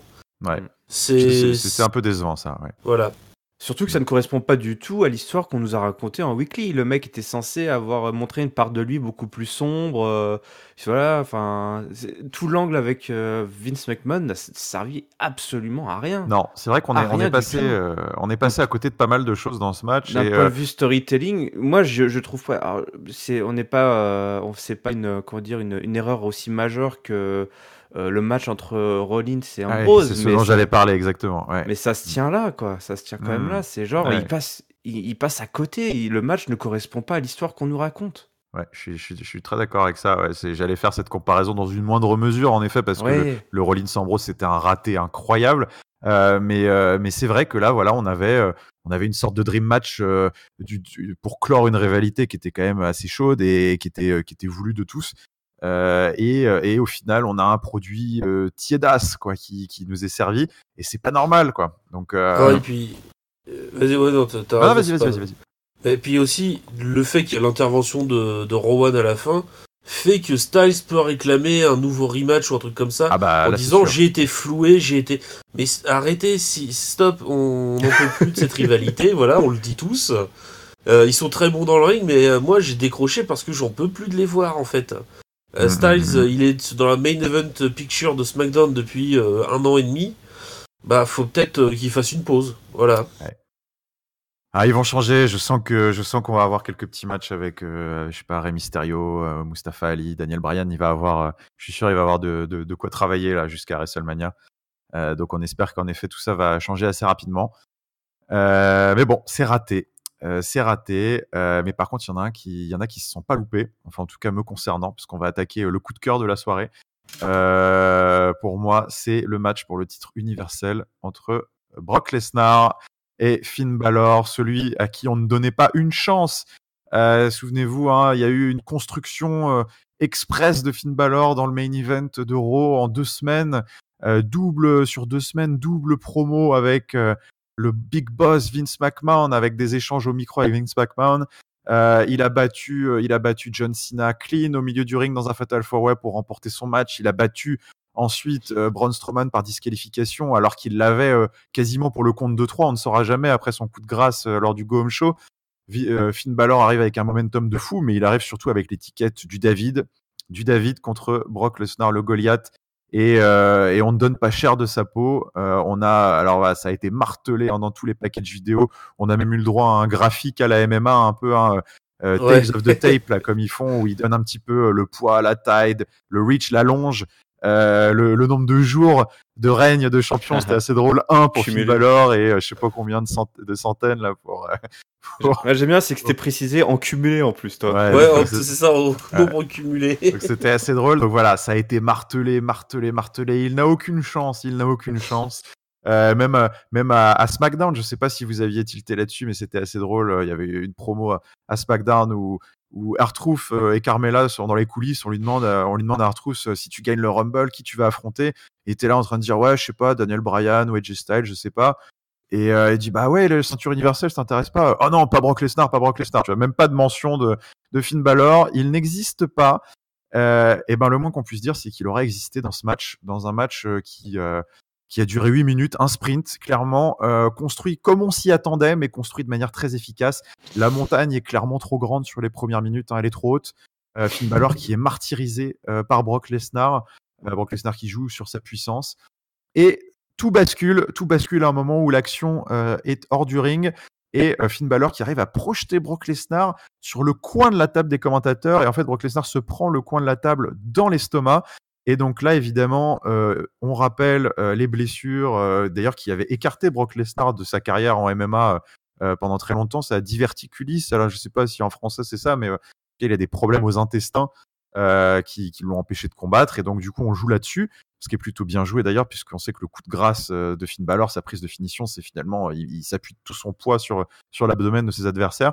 Donc là, le storytelling switch complètement. Finn Balor reprend l'avantage et fait un gros travail sur l'abdomen de Brock Lesnar. On se dit que l'exploit est peut-être possible, la bête est à terre. Et il y a d'ailleurs justement un coup de grâce sur Brock Lesnar qui nous donne un nearfall assez sublime, puisque j'ai pas souvenir d'un coup de grâce qui n'ait pas fait le compte de 3 depuis que cette prise existe. Mais ça ne suffira pas. Brock Lesnar tente de reprendre l'avantage. Il place et puis d'ailleurs il tente de reprendre l'avantage. J'ai foiré le finish parce que après le coup de grâce, dans la foulée, Brock Lesnar qui se relève et qui place sa Kimura. Et alors là, avec des yeux totalement exorbités, là, il s'enroule autour de Finn Balor et tu sens toute la pression qu'il peut appliquer sur la Kimura. Finn Balor n'a pas d'autre solution que de taper. Et bah donc voilà, il s'incline. Le champion conserve son titre.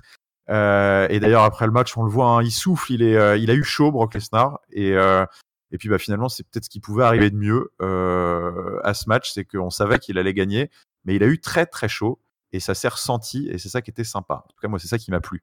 Qu'est-ce que vous en avez pensé?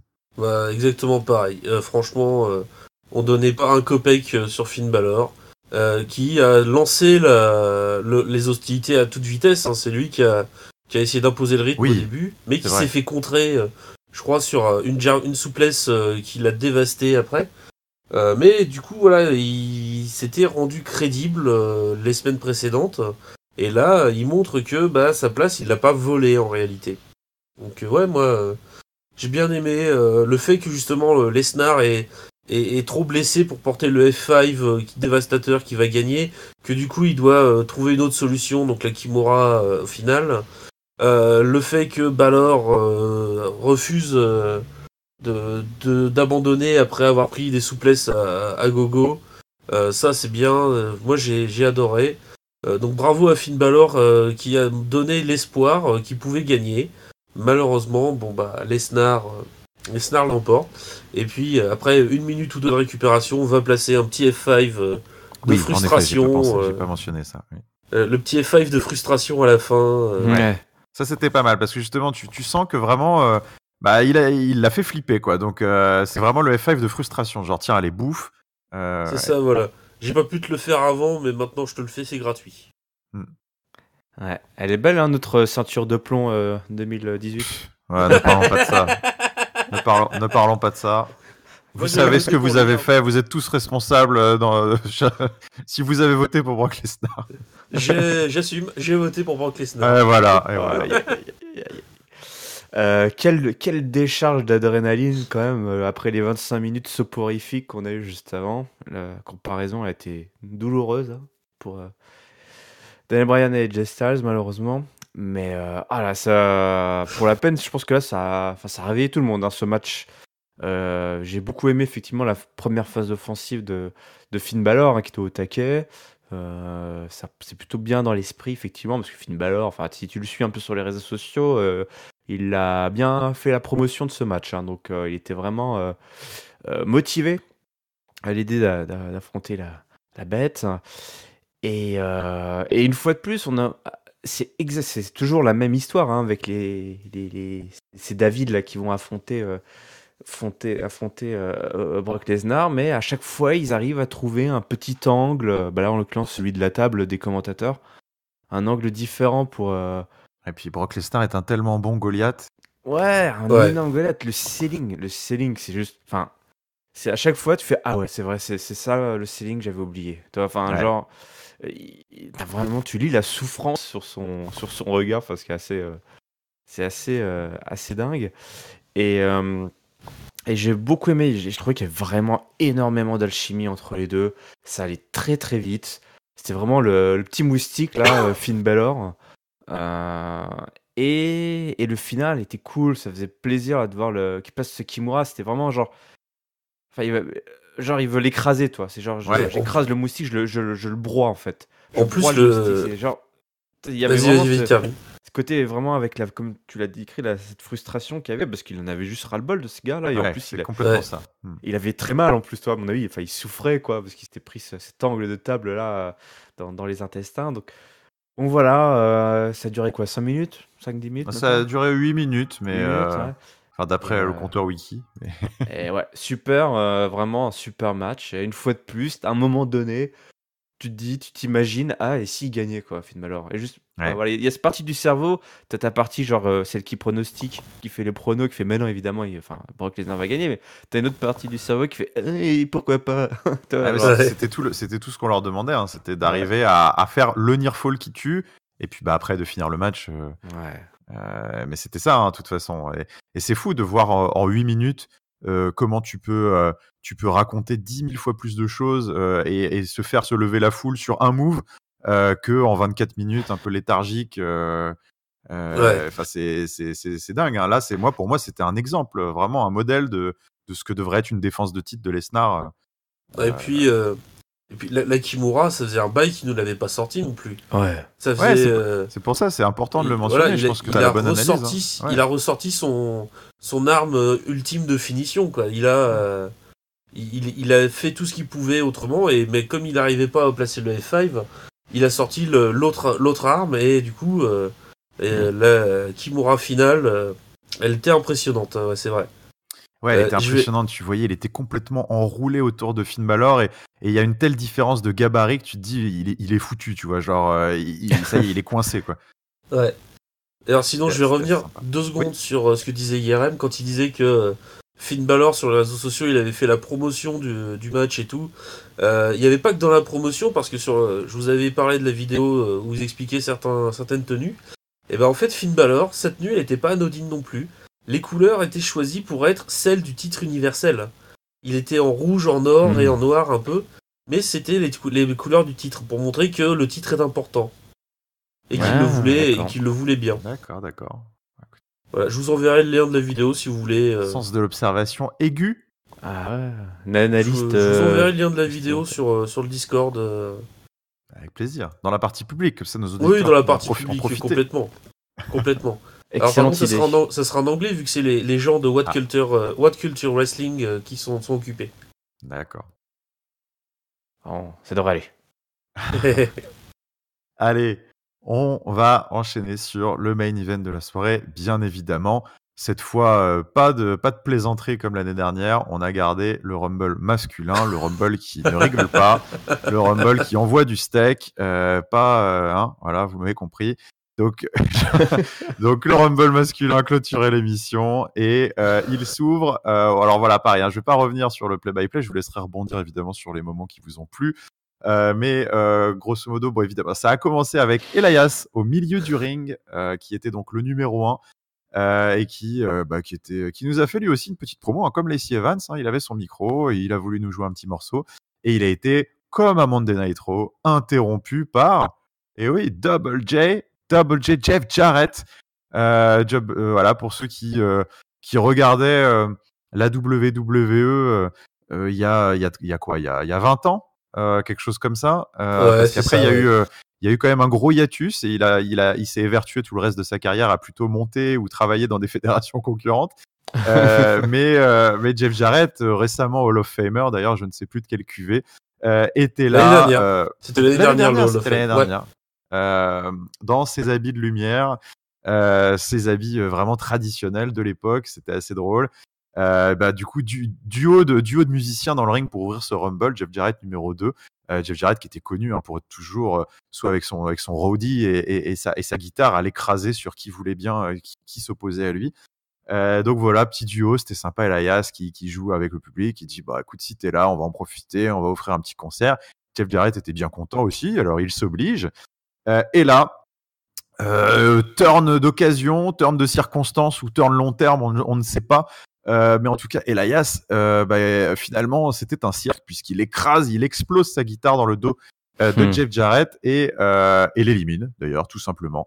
Donc Jeff Jarrett sera venu amuser la galerie un petit peu pendant 1 minute. Mais voilà, ça c'est le genre de petits caméos qui moi en tout cas m'ont bien fait marrer, qui m'ont lancé avec le sourire dans ce Rumble. Alors ensuite, écoute, en vrac, on aura eu quelques surprises sympathiques de NXT. Et pas des moindres, hein, plutôt le haut du panier qui est venu nous rendre visite, puisque c'était Johnny Gargano qui est rentré en numéro 6 dans ce Rumble et qui aura duré assez longtemps. On a eu également Pete Dunne qui est rentré en 18, Aleister Black en numéro 21, qui lui aura fait un passage un petit peu plus court. On aura eu quelques retours d'une certaine manière, puisqu'on a eu Shelton Benjamin qui a passé pas mal de temps dans la salle de sport apparemment, qui était aussi là. On a eu qu'est-ce qu'on a eu en vrac? On a eu Titus O'Neil qui évidemment en milieu de Rumble qui a joué avec son slide. Kurt Hawkins qui était là, qui s'est caché un petit peu sous le ring comme Zelina Vega 1 heure avant, mais qui au final s'est fait sortir assez facilement. Qu'est-ce qu'on a eu? Bon, après sinon le reste c'était somme toute plutôt du roster actif et très actif, hein. Il y a pas eu de surprise, il y a pas eu de grosses légendes. On a eu Kurt Angle aussi en début de Rumble qui est venu faire un petit passage assez court. Et finalement, comme souvent dans les Rumble, ça s'est activé en fin de Rumble. Et alors que le ring est rempli par du très très costaud, hein, en fin d'émission, là on a du Rey Mysterio, du Bobby Lashley, du Braun Strowman, du Baron Corbin, du Seth Rollins, du Dean Ambrose, du Dolph Ziggler qui est arrivé en numéro 28, lui aussi tordant le cou aux récentes rumeurs, puisqu'il s'est amusé à worker un petit peu tout le monde en interview récemment. Il était de la partie. Et donc on arrive au numéro 30 qui devait être R-Truth, qui d'ailleurs était R-Truth, qui est sorti tout rappeur qu'il est à chanter son thème d'entrée. Et alors là, c'est le what the fuck, mais c'est le bon what the fuck. Encore une fois, on était complètement subjugués par la scène qui se déroulait sous nos yeux. Nia Jax qui sort de l'entrée des catcheurs et qui explose R-Truth contre la barricade. Mais alors, il défonce. Donc là, je dis, qu'est-ce que c'est que ce bordel? Nia Jax qui s'autoproclame entrante au Rumble et qui rentre dans le Rumble. Et alors là, incroyable, elle commence à tabasser tous ceux qui s'opposent à elle. Et c'est vrai qu'elle a quand même le physique de l'emploi là pour le coup. Donc là, c'est incroyable. Elle rentre dans tout le monde jusqu'à ce que la foudre Nia Jax se calme un petit peu. Et là, je pense qu'elle a vécu son rêve. Hein. Je pense que c'était assez sympa pour elle. En kayfabe, beaucoup moins puisqu'elle se bouffe successivement. Des 619, des super kicks de Ziggler, un RKO de Randy Orton absolument incroyable, superbe d'ailleurs, il y a des photos qui tournent sur internet de ce RKO magnifique. Et donc elle finit par se faire éliminer fort logiquement, mais une scène assez surréaliste qui continue de repousser les limites du combat non genré, hein. Maintenant voilà, on avait eu à WrestleMania déjà un premier goût avec Ronda Rousey et Triple H. Donc voilà, une scène assez dingue qui a complètement électrisé cette fin de Rumble. Et au final, le calme revient, pas complètement, puisque c'est vrai qu'on avance carrément dans le Final Four. Final Four composé, si je ne dis pas de bêtises, de Andrade, qui était toujours là, Dolph Ziggler, Seth Rollins et Braun Strowman. Et donc Andrade, c'était sympa de le voir aussi loin dans ce Rumble. Bon, par contre, il est éliminé assez rapidement dans ce Final Four par Braun Strowman. Ensuite, c'est Strowman qui dégage Andrade et Ziggler. Ouais. Dolph Ziggler. Ouais, bah, il se paye les deux. Et on a donc un final un petit peu sur le même modèle, on va dire, que Charlotte Becky, mais pas exact. C'est plus par les gabarits là cette fois. Braun Strowman qui remonte dans le ring malgré la tentative en filou de Seth Rollins de l'éliminer tout de suite dans la foulée des éliminations des deux autres. Et donc là, un combat s'engage entre les deux. Seth Rollins, c'est très déséquilibré. On craint, il y a des frayeurs à chaque fois. Là, je trouve qu'ils ont plutôt bien joué autour des cordes. À chaque fois, quand il y en a un qui passe par-dessus la troisième corde, il y a quelques des cris un peu là dans le public. Donc c'est assez sympa. Et puis un petit peu le même finish. Les deux se retrouvent face caméra sur le tablier du ring, à toi, à moi. Et c'est finalement Seth Rollins dans la folie générale, comme Becky Lynch, qui finit par placer son stomp sur le tablier du ring, assez sympa, pour mettre définitivement KO le monstre. Victoire en un peu moins d'une heure d'un Seth Rollins sous les vivas de la foule. Bon, là, on l'avait un petit peu tous pronostiqué, ce Seth Rollins, mais il y a des moments où ça fait juste plaisir de faire gagner le super favori, quoi. Exactement. Ouais. Bon, voilà, effectivement, les mecs maîtrisent un petit peu mieux le sujet. Ça se ressentait notamment au niveau du rythme, des éliminations. Voilà, tu t'étais pas là. Attends, mais il y en a un qui vient de se faire éliminer alors qu'il y en a un qui vient d'entrer. Concernant, on va dire, un petit peu le casting global de ces 30 entrants, il y a pas eu de grosses fautes de goût, on va dire. Une fois de plus, c'était pas la soirée des anciens, des Hall of Famers, parce qu'à part Jeff Jarrett et Kurt Angle, comme tu as cité, ça a été très vite expédié. Après, place à la jeunesse. Je sais pas si tu trouveras à redire à ce niveau-là, Giscal. Pour la jeunesse, je sais pas, en tout cas, c'était place au roster actif. Ouais, un voilà. peu plus solide quand même. Oui, sûrement plus de star power, j'imagine, à ton goût. Oui. Mais après, là où j'étais un petit peu surpris, c'est les mecs de NXT. J'ai assez surpris sur le choix qui a été fait de faire venir Aleister Black, Gargano, Pete Dunne un petit peu moins, mais surtout Aleister Black, j'étais assez étonné. Gargano également. Très surpris d'Aleister Black. Ouais, quand on sait qu'ils ont fait monter des mecs d'NXT il n'y a pas très longtemps. Visiblement, les mecs ont toujours, non seulement ils ont toujours pas choisi le show dans lequel ils sont, mais ils sont toujours pas décidés s'ils allaient participer au pay-per-view. Contrairement aux filles qui étaient là, parce qu'il n'y a aucune trace de EC3 ou de Heavy Machinery. C'est vrai. C'est un peu dommage. J'aurais bien vu au moins un des deux d'Heavy Machinery, parce que voilà, c'est comme des gabarits assez hors normes qui se prêtent plutôt bien au Rumble. Donc je trouve que là, on avait à la place de peut-être, je sais pas moi, un Noé Rosé. Oui, par exemple, oui. Qui était totalement dispensable. Ou même, osons le dire, tu gardais un seul membre des New Day peut-être, quoi, parce que... Oui. Ils étaient... Enfin... D'ailleurs, ça me fait penser, finalement, un reproche qu'on peut faire à ce match des mecs, c'est qu'il y avait beaucoup de spots qui avaient déjà été faits par les filles. On s'est vraiment retrouvé avec le sauvetage en deux tentes. Il y a 2 fois un sauvetage à l'extérieur. Il y a eu le coup de vas-y que je me glisse sous le ring. Bon, voilà, c'est des spots qu'on avait un petit peu déjà vus. Donc, t'as un peu l'impression que les mecs ne se parlent pas en salle de booking, là, d'écriture. Donc ça, c'était un petit peu dommage. Après, il y a eu aussi quelques sorties un peu précipitées, des mecs comme effectivement Drew McIntyre ou Samoa Joe qui n'atteignent pas le Final Four. Peut-être un petit peu dommage. C'est vrai.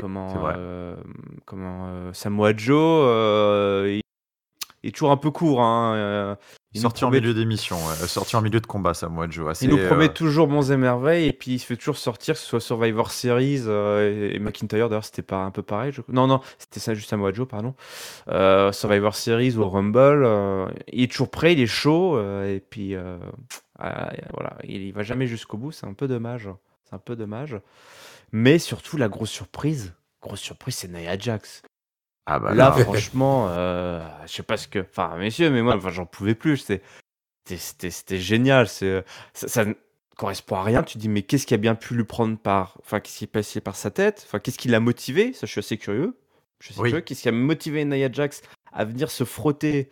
C'est vrai que c'est pas mal qu'elle s'explique là-dessus. Oui, j'attends les explications. Peut-être qu'il n'y en aura pas. Je vais dire, bah écoute, voilà, j'avais juste envie de détruire des gars, quoi. Comment va réagir R-Truth aussi? Oui, une feud. Est-ce qu'une feud va être lancée entre Nia Jax et R-Truth? Je ne sais pas. N'ayant pas encore vu Monday Night Raw, je ne sais pas. Je trouverais ça plutôt intéressant, même si les deux ne sont pas dans le même roster, mais ça pourrait être très intéressant.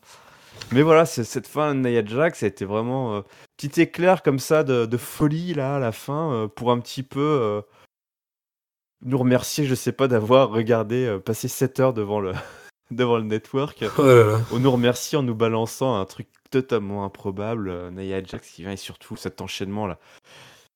Autant les deux, Dolph Ziggler, son super kick, et Rey Mysterio sur 619, ils étaient un peu hésitants, ou c'était pas voulu, toi, le super kick de Dolph Ziggler, tu peux dire, oui, vous voulez le mettre sur Rey Mysterio et tout. Mais Randy Orton s'est délecté de pouvoir placer un RKO sur une femme. On sent que voilà. Super. Il avait été contré une première fois, le RKO. Ouais. Oui. Donc ça, c'était fantastique, quoi. Donc vraiment, on termine sur une petite folie, et puis la confirmation, la consécration de.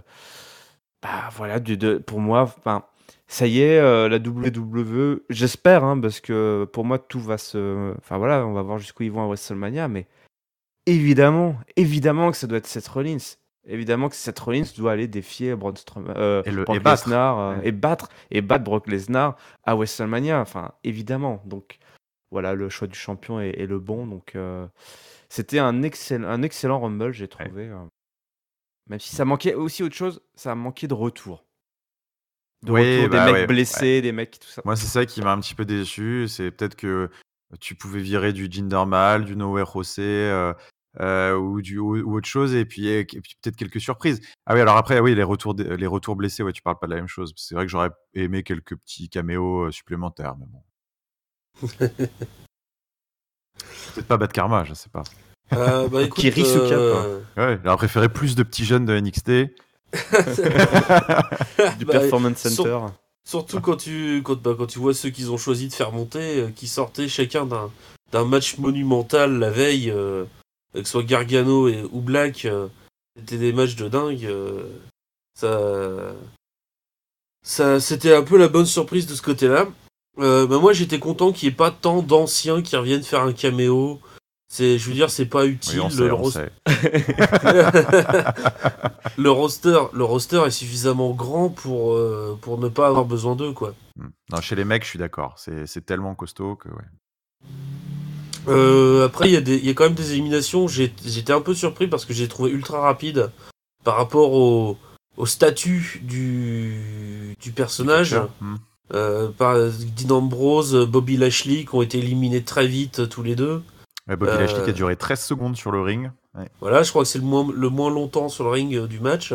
Ça, à la limite, il y a eu quelques gags, Xavier Woods. Non, il y a eu Rossé, pardon, qui lui... Rossé 2 secondes, Titus O'Neil 5 secondes, mais il fait partie du lot quand même. Bobby. Voilà, c'est...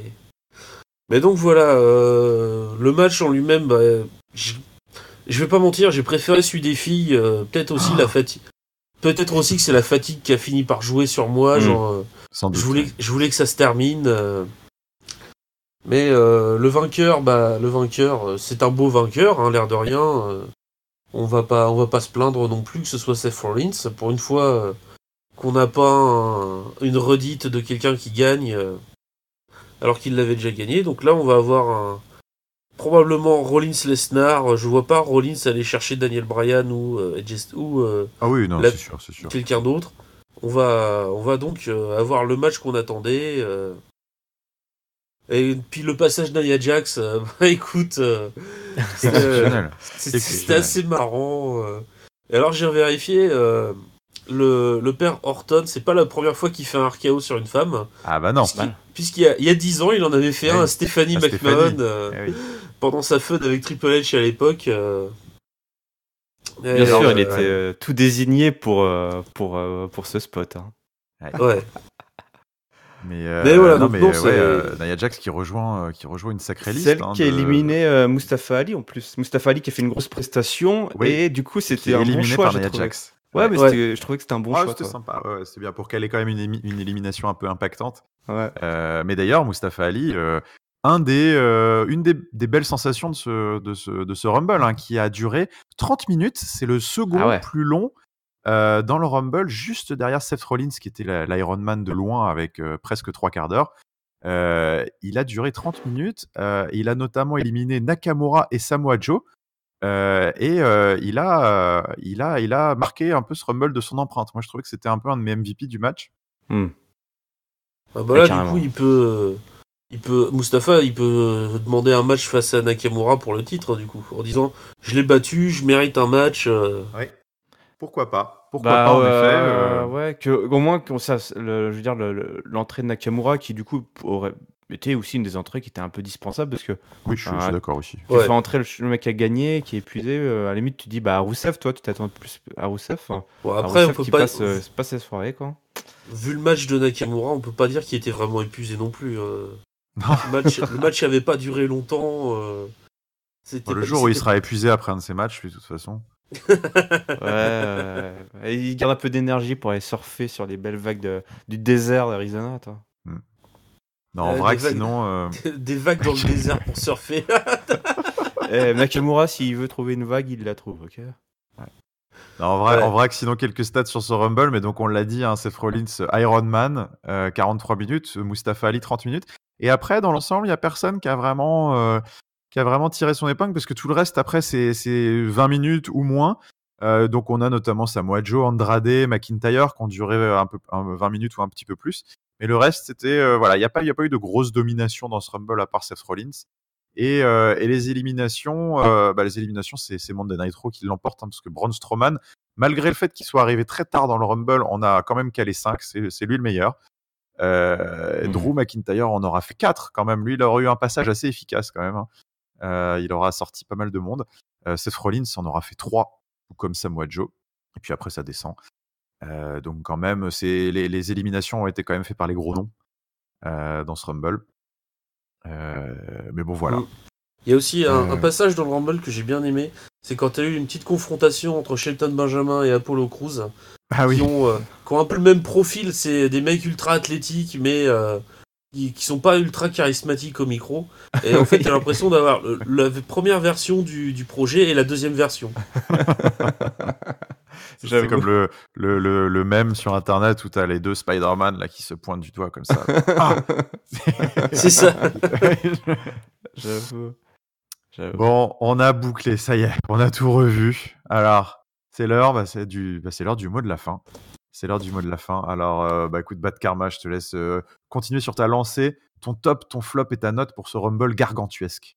Alors, mon flop, ça va être le match Ronda Rousey-Sasha Banks. Pour les raisons que j'ai évoquées, c'était un peu trop brouillon pour moi, c'était pas assez abouti.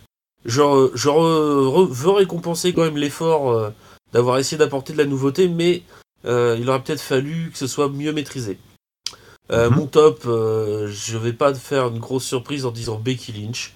Même si elle a perdu son premier match, elle revient dans le Rumble, elle gagne le Rumble, voilà. Je suis très content, ma soirée était très bien pour ça. Et la note, je vais mettre un 4. Parce qu'il y a eu 2 passages où le passage AJ Styles, Bryan, j'ai complètement décroché. Et puis Rousey, Banks, j'ai eu un peu de mal. Et sinon, pour mon pote Artegor, je place son petit top. Lui, c'est le poteau dans lequel Ronda Rousey avait tapé. Alors, il disait... Je comprends pas ce poteau, mais il mérite sa place parce que il fonctionne plus. Bref, c'était un peu le bordel dessus. Très attentif aux détails, cet Artegor. Ouais. Ceci dit, ça nous avait marqué aussi, je me souviens. Oui, c'est vrai. Ouais, alors moi, mon flop, je le donne au match AJ Styles Daniel Bryan. Trop long, trop vide, trop inintéressant. Voilà, encore une fois de plus, une copie manquée pour des main eventers. Donc pour moi, voilà, c'est 0. Mon top, je ne peux pas ne pas le donner à Becky Lynch. C'était sa soirée. Voilà, j'applaudis le fait que la WWE comme ça assume d'avoir une vraie superstar quoi et d'y aller à fond et en plus avec je trouve beaucoup d'intelligence parce qu'au passage elle en a profité pour mettre ses adversaires over comme Asuka. Donc voilà, dans la en fait tout ce qui se passe autour de Becky Lynch bénéficie à tout le monde. Ça a bénéficié à Charlotte qui l'a remplacée au pied levé pour son match à Ronda Rousey. Ça a bénéficié à Nia Jax qui a obtenu une hit de dingue et il y a eu le face-à-face entre les deux pendant le Rumble, The Face Breaker. Donc voilà, elle a obtenu une hit. D'ailleurs, j'ai trouvé ça un peu étrange quand elle est arrivée dans le Rumble, parce que ça a popé pas mal. Son alignement est un peu étrange, mais peu importe. Mais voilà, ça bénéficie à tout le monde. Et ce soir, ça a bénéficié à Asuka, puisque voilà, elle a fait une grosse victoire pour Asuka. Donc le Becky Lynch, vraiment, c'est là où tu vois le côté vraiment vraie superstar, c'est que elle entraîne comme ça, il y a une vraie vague de fond, elle entraîne avec elle. Tout ce qu'elle touche se bonifie tout d'un coup et voilà, donc il y a vraiment Elle se pose vraiment en top star qui peut mener la division quoi. C'est ça, exactement.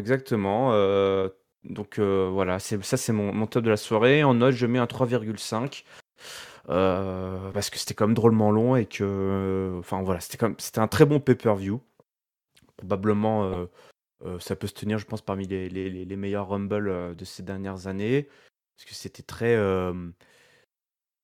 droit au but, on va dire, très compact avec vraiment en termes de roster, vraiment un bel aperçu d'aujourd'hui, de la qualité de roster que peut proposer la WWE à travers toutes ces divisions, ces sous-divisions, avec les mecs de NXT UK, 205, enfin, si on n'a pas trop vu de 205, mais enfin, voilà. Il y a vraiment ils ont un sacré roster et tu t'en rends compte quand tu regardes un Rumble, même si parfois il faut aller chercher un petit peu loin du côté des filles, mais bon voilà, il y a 3 ans il n'y avait pas de Rumble féminin, donc voilà, aujourd'hui il y en a un, donc voilà, 3,5 pour moi. Ah bah du coup c'est moi qui ai la meilleure note alors parce que moi je vais mettre un 4 des familles à ce J'ai mis Rumble. 4 aussi. Ah bah Karma a mis 4 aussi. Ah pardon, j'avais Eh pas bah je compris mets 4,25. Ah bah puisque c'est comme ça, je mets plus alors. Non, je vais mettre 4 aussi. Excuse-moi, je sais pas pourquoi, j'avais l'impression que tu avais mis 3 5 aussi. C'est peut-être parce que dans le canal privé, j'avais mis 3,5 au début. Ah, mais en voilà. fait, j'ai décidé de changer et de mettre 4. Yes, ça fait plaisir. Et ben moi aussi, je mets 4. J'ai adoré ce pay-per-view. J'ai trouvé que malgré la longueur, il était super bien construit. Et je pense que que ce soit en termes de résultats ou d'ordre des matchs, j'aurais rien changé. Peut-être inverser les 2 matchs pour les titres masculins entre les 2 Rumble pour donner un petit peu plus de peps après le Rumble féminin. Mais voilà, un beau pay-per-view, c'est une belle soirée comme on en a que trop peu. Donc c'était très cool. Mon flop, j'aurais pu mettre le Rumble féminin, mais je vais m'attarder tout particulièrement sur Tamina que j'ai trouvé. On avait oublié d'en parler pendant le Rumble féminin, mais qui est pathétique jusqu'au bout. Je suis pas du genre à m'acharner sur des catcheurs, mais de voir une telle nullité évoluer comme ça, c'est incroyable. Elle avait un truc à faire. Elle avait un truc à faire dans le Rumble et elle l'a foiré sur le splash de son père. Là, elle a fait une vieille crotte. Elle s'est écrasée. Là, elle a même pas eu le temps de lever les doigts. Là, enfin, c'était n'importe quoi. Donc c'est mon flop de la soirée. C'est la seule qui est passée à côté. Et puis bah mon top. Ça aurait été drôle dans la même soirée de filer le flop à Tamina et le top à Nia Jax, mais mon top je vais le garder pour Shane et son shooting star press absolument.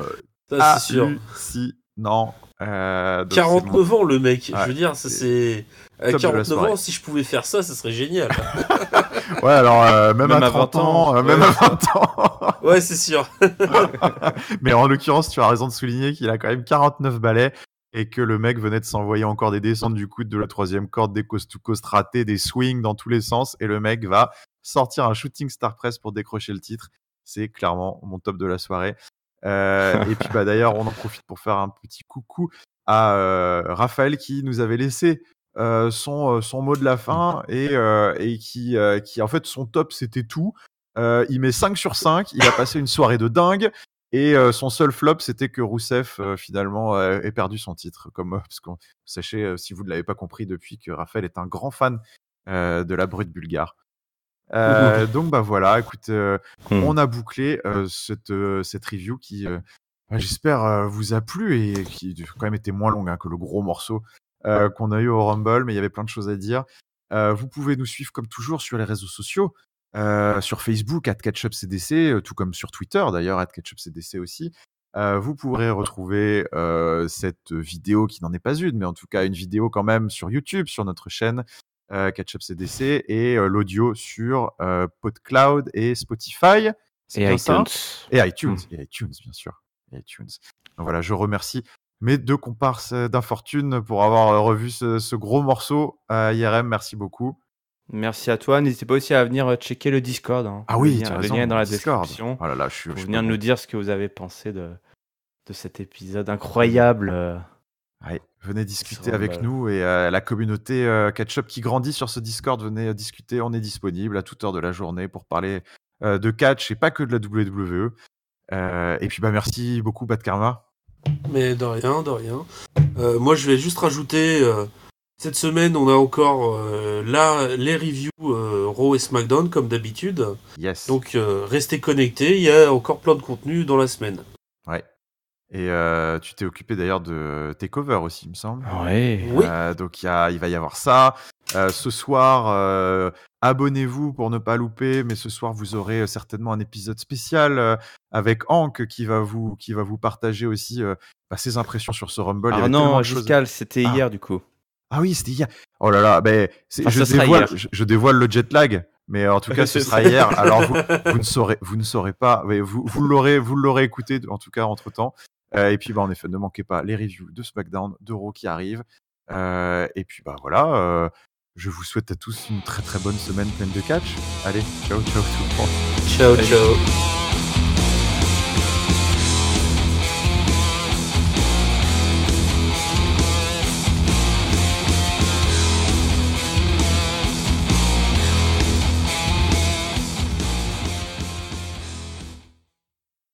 Il y a peut-être encore une pièce derrière moi à faire, mais bon, c'est pas grave, on va commencer. Le mec, il sait même pas s'il y a des pièces, quelles sont les pièces chez lui. Quoi. Il y a peut-être encore une pièce derrière moi, mais je suis pas sûr. Je sais pas ce qu'elle a. Je viens d'arriver, je sais pas ce qu'elle a fait, ce qu'elle a pas fait. Je sais pas, il y a une petite porte, je l'ai jamais ouverte.